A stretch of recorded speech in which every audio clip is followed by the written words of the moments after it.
29 और 30 जुलाई को नई राष्ट्रीय शिक्षा नीति की तीसरी वर्षगांठ मनाई जा रही है। मैं इस अवसर पर माननीय प्रधानमंत्री जी, माननीय शिक्षा मंत्री जी और समूचे शिक्षा जगत के लोगों को अपनी ओर से बहुत बहुत बधाई देता हूँ, बहुत बहुत शुभकामनाएं देता हूँ।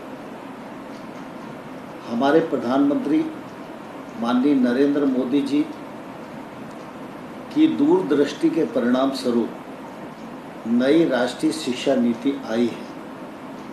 यह शिक्षा नीति प्रकृति और जीवन के सभी पहलुओं को स्पर्श करती है।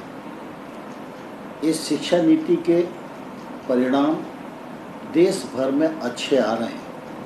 शिक्षा प्राथमिक हो, माध्यमिक हो, उच्च शिक्षा हो, सभी स्थानों पर आज निश्चित रूप से परिवर्तन हम सब लोगों को दिखाई दे रहा है।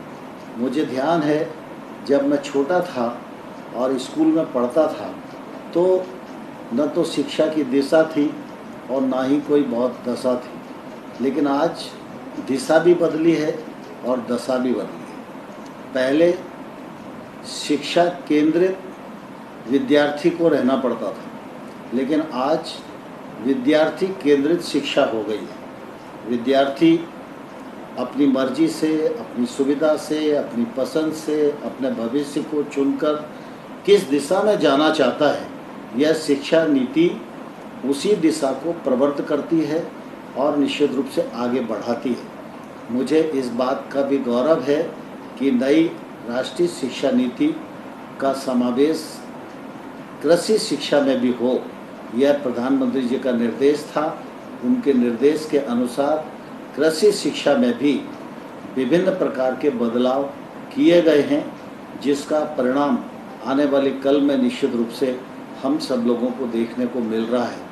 आज अगर MBBS की पढ़ाई हिंदी में हो रही है और अनेक भाषाओं में लोग प्रतिस्पर्धा में भाग ले रहे हैं, यह एक तौर से बड़ा बदलाव है और मैं समझता हूँ इस बदलाव का फ़ायदा समूचे हिंदुस्तान को आने वाले कल में मिलने वाला है।